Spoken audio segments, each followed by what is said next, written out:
From a very young age, I loved mythology, especially Greek mythology. One myth that came to be famous is the myth of Narcissus. To put it shortly, Narcissus, who was known for his beauty, rejected all romantic advances, even of the nymph Echo. Seeing this, the gods fated that Narcissus could never have anything that he loved. One day, while he's drinking water from a pool of water, he falls in love with his own reflection. He tries to grab the reflection, but he can't, which makes him even more infatuated. According to the legend, from that moment until the day he died, he did not leave his reflection. Like every other myth, I loved reading about this myth too, but rather as a cautionary tale. The character of Narcissus, as we all know, is the origin of the term narcissism. Research has shown that narcissism is on the rise in our society, especially in the recent years. Because of this, I thought it was time to talk about it. A couple more reasons why it is important to talk about and think about narcissism. Firstly, it is difficult to identify narcissists because most of them are charismatic. This is how they are able to get people's attention and earn their trust, only to harm them later. Secondly, and this is the worst part of narcissism, is that it can go unnoticed because we lack the knowledge and education. At no point during our general education do we learn much about mental disorders. So many of us, when we think of narcissism, can mention one or two narcissistic traits like lack of empathy or the typical grandiosity. What makes matters worse is that while some narcissists are very obvious, and we can take the case of a malignant narcissist, there are other types of narcissists that can make it way more difficult to identify them as such. Whatever the case may be, and even though we might not notice it in the short run, narcissism has a severely negative impact, especially in the long run. I think narcissism is a distinct topic that should be addressed in the workplace, in every area of our lives, as a matter of fact, but since we're talking about the workplace, and because it is easier for example, the management of a company to do a workshop on the subject for their employees. In doing so, management helps in creating a healthy workplace. And I'm not the only one who thinks so. There is a growing body of research that shows that being around narcissists is extremely damaging, and the first step to limit their damaging influence is being able to spot them. It should be noted that some narcissistic attributes can be beneficial to the company. For example, sometimes a leader's arrogance in making a decision based solely on their confidence could lead to a very good decision for the company. What I'm talking about here, though, is not narcissistic attributes, which, let's be honest, some may be present in all of us, but rather clinical narcissism, called Narcissistic Personality Disorder, or NPD. The definition of NPD by the American Psychiatric Association is a pervasive pattern of grandiosity in fantasy or behavior, need for admiration, and lack of empathy. For an individual to be diagnosed as having narcissistic personality disorder, according to the DSM, the Diagnostic and Statistical Manual of Mental Disorders, they have to have 5 or more out of these 9 traits. 1. A grandiose sense of self-importance. 2. Fantasies of unlimited success and power. 3. The belief that they're unique, and as such, they deserve to associate with other special and high-status people. 4. The need for excessive admiration. 5. A sense of entitlement. 6. Is interpersonally exploitative. 7. Lacks empathy. 8. Has feelings of envy of others. And 9. An arrogant behavior. Experts of narcissism claim that many successful people, CEOs and even world leaders included, couldn't be as successful as they are if they weren't narcissists. However, when it comes to the internal state of an organization, narcissism can do a lot of harm.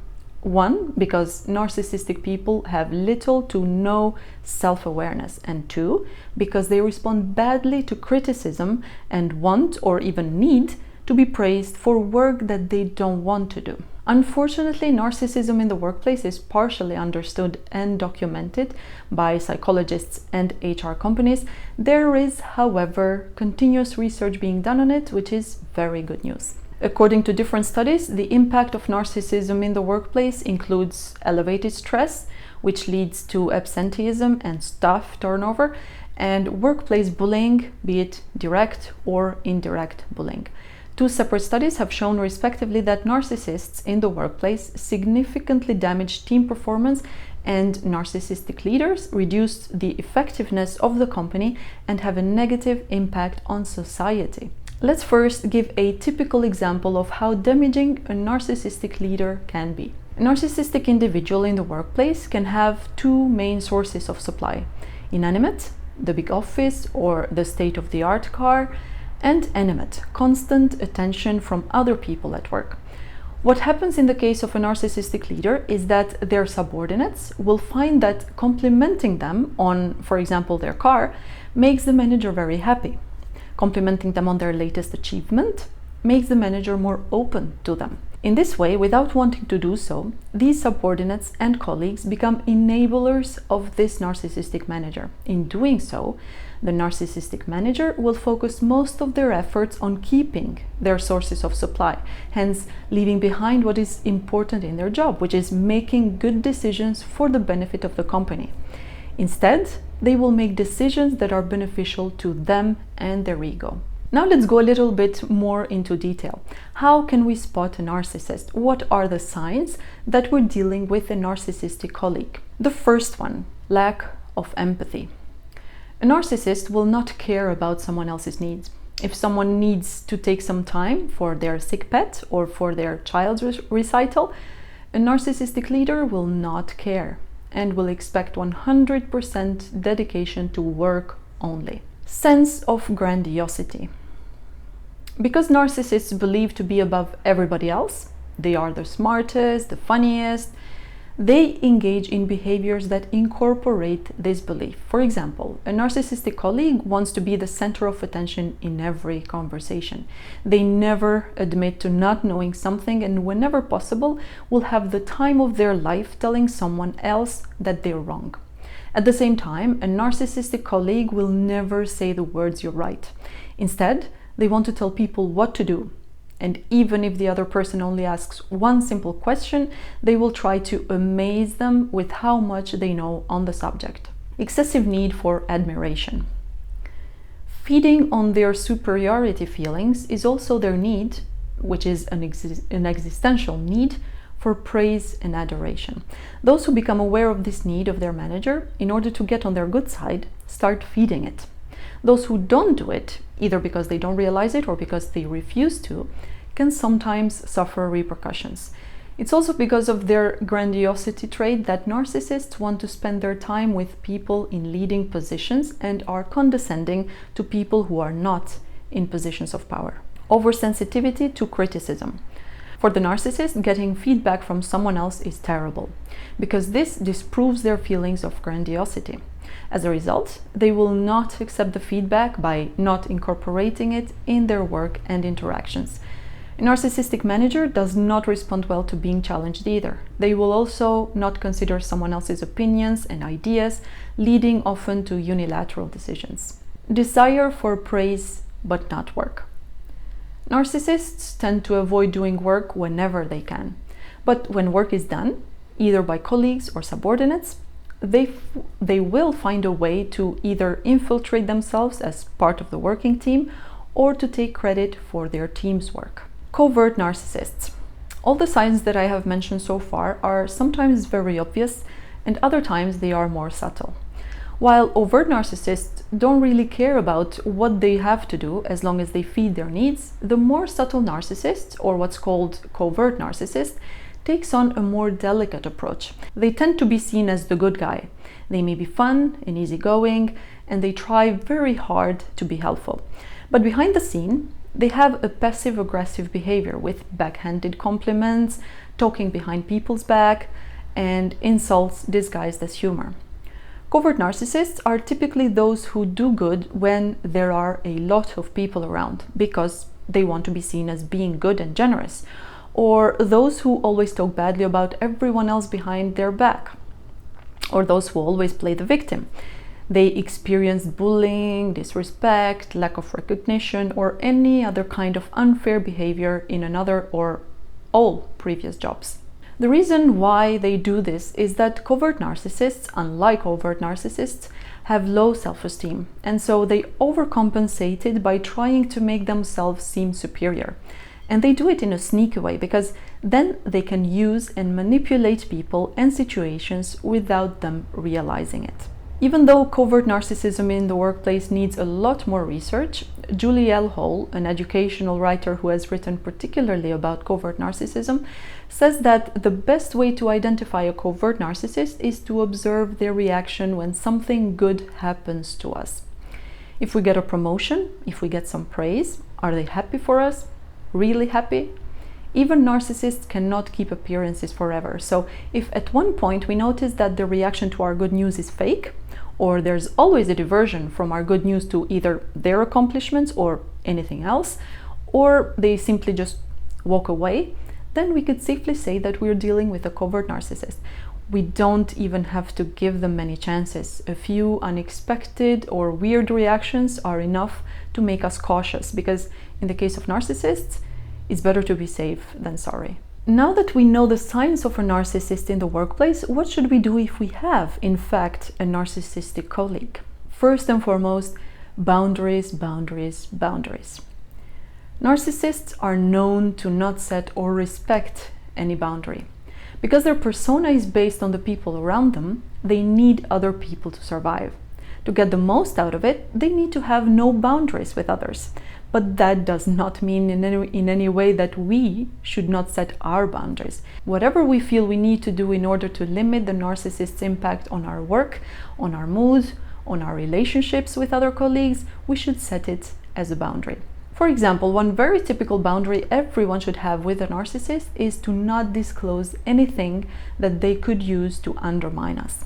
Another thing is that narcissists will try to bend our boundaries as much as they can to try and see how flexible we are and how manipulatable we are. So once we set our boundaries, we should stick to them. 2, don't call them out. Narcissists feel either an exaggerated amount of shame or superiority. In either case, calling the narcissist out threatens their entire existence, and to this threat, they will try to respond in kind. Instead of doing that, even if we want to help them because we think that they don't realize that they are a narcissist, it's best to focus on limiting their impact on us. 3, manage your expectations. We should never expect an apology, at least one that's real, from a narcissist. We should also never expect a genuine compliment from them. Nor should we be surprised and get angry when they don't seem to understand or accept a very common sense resolution to a situation. They simply are not able to say or do any of these things. They have an obsessive need to be right all the time. So if we expect them to tell us we're right, while in opposition to their opinion, we could go crazy before that happens. People who have a high self-esteem and a healthy ego have a manageable need to be right. 4, manage your reactions. There are times when a frequent display of lack of empathy or a frequent put down by a narcissist could build up anger inside of us to the point where just one more instance could lead to us exploding. We should never do that. We should never allow anger and rage to be built inside of us, no matter the behavior of the narcissist.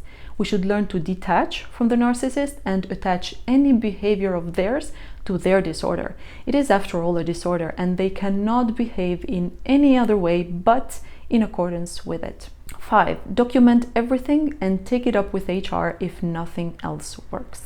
Keeping a log of all problematic interactions with narcissists in the workplace, with precise examples of their behavior, can be helpful down the line. This is a more extreme case when our narcissistic colleague becomes really toxic for us or for the entire team, and it gets worse and worse. Then we could and should talk to HR. 6, have compassion.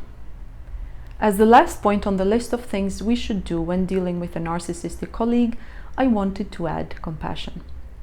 While we want to limit their presence and influence on our daily interactions, we should think of them in a compassionate way.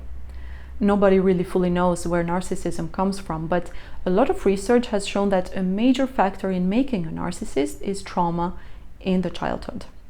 While we don't need to justify their manipulations and wrongdoings, we can understand where they're coming from and the motivation behind their actions.